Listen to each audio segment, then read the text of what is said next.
Hey everyone, it's Darren. I recently went on a trip to Silver Lake Sand Dunes in Michigan as part of the 2025 RCA meetup, and while I was there, I camped in my Rivian. In this video, I'm going to talk to you about a few tips and tricks for camping with a Rivian. All right, so I'm getting ready for my trip, and I've got my, I always like to use a tarp or put something on here that's a little bit, I don't know, a little bit cushy, a little bit that has a little something to it. So that way it just sort of keeps the bed nice and neat, and I don't have to clean it as much. And it's easy to clean this blanket or whatever, but just so I just like to do that. And so I've got the seats down, which is sort of nice. I mean, I always keep my third row seats down, but I was usually, so we're going to, actually super excited. We're headed to the sand dunes, meeting a bunch of Rivian people. And so it's just sort of nice to have it all together like this and to have it neat and ready to go. So I'm getting packed up. So I wanted to show you what it would look like when when we're getting ready. So I have a cooler that is a battery operated cooler. So I need to make sure I set it to, to be ready and everything else. Well, I forgot. And so I just plugged it in earlier. So now I'm up to, you can see right there, I'm up to 70%, which is great. But the beauty of the Rivian R1S is that it's got outlets. So as I said before, I totally forgot to charge my battery. But what I can do is I basically, because of the way Rivian set this up, there's actually a 1500 watt max outlet in the back. So I just plug it in, and now it will continue while I'm driving. I'm going to be taking the ferry over to Michigan, to Mears, Michigan. But while I do that, this is going to be charging the entire time for me. With camp mode, my outlets are on, so when I leave, it'll still be, this will be charged in and I'm actually good to go. So something I just actually noticed now is that when I go to open my lid here, it hits, you can see it's hitting the top. So I got to figure out what I'm going to do. I think what I'm going to do is actually rearrange it. So turn this sideways this way and open it so that the cooler will actually, the lid will open towards me. And so you can see I've got my cord here. I still have the original. I still like to use those cords because I just don't like my cords all over the place. And so, but I'm going to play around with this and sort of get it so that I can turn this around and still be okay. So I'm going to do that now, and I'll let you know how it goes. Okay, so as you can see, just by turning it this way, actually just gives me much better access here. And I guess if I need to, so this is the inside. So I guess if I needed to, I could, if I need to, I can pull it out this way some more. But at least for now, it just allows me to put things in and out. Like I can put a gallon, a gallon of water inside here. So I should be good to go. So just doing something like that. So now I'll know, I'll keep this. I want to keep the area, so where this is battery operated, so I really don't have to worry about like the ventilation that much, but I'll keep it nice and ventilated all around it.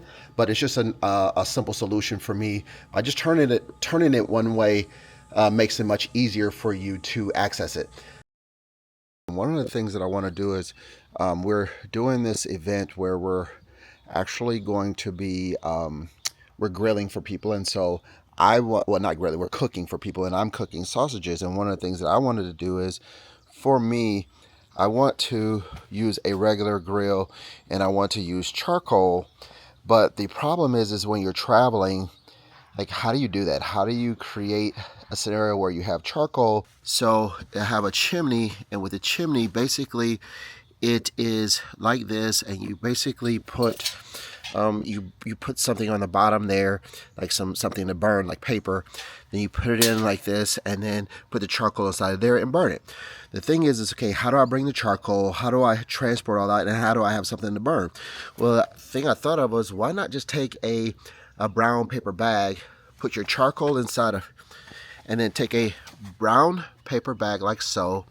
I put the charcoal inside of here, and then what I'll do is I'll actually take that charcoal, put it inside the can there, and I can take pieces of the paper here to burn as part of my combustion. So I'll be able to create that. I need to have a lighter, which I have right here, and I'll use that to put in my grill here. And so basically I can create the whole thing, and then when I'm done, I just throw it all away. Okay, so you can see I'm all packed up and ready to go. I also just purchased some defenders. I guess I can go in the sun and you can see I just purchased these defenders, and so I'm gonna see, I'm sort of measuring right now to see what kind of mileage difference that I get on them. But these are the Michelin Defenders, just got them yesterday, so I've reset my odometer just to see what kind of mileage I get on them, and I will likely be doing a review on them. And here's the thing, my channel is not going to be ultra technical. I'm just going to be telling you, like, this is what I got and this is why I got it, and you sort of make the best decisions that you can given the information in front of you. So that's what I'm going to be doing. So that's just a little bit of my perspective on things. So this is what you want it to look like in the end. You're going to want it to be like, for me, I'm going for the weekend, and so I'm going to go to stay on. And like I said, you could put the amount of time that you want on. So if I'm going to be staying for the weekend, I just set it to auto, so they just auto stay on anyways. I set my timer to 3 hours, and then I will do that and have it stay. So basically it's going to go to 11 o'clock on Monday, which is fine. So now I'm good. I have this set and I'm good to go. And now I'm in camp mode, and I will be great. Like I said, I want to have it manage the energy, so I will be good to go for the weekend. So this is the end state that we want when you get to sort of figuring this out. Now I'll go into some other screens once I get to camp, but I just want to make sure I set that now before I even head out for camping for the weekend. If you enjoyed this video, please like, comment, and subscribe. We've got more to come, including reviews of Rivian gear, family trips, and behind the scenes stuff that will help answer your Rivian questions. And if my videos help you decide to buy, use my referral link in the description below. Thanks for watching, and always thank you for supporting.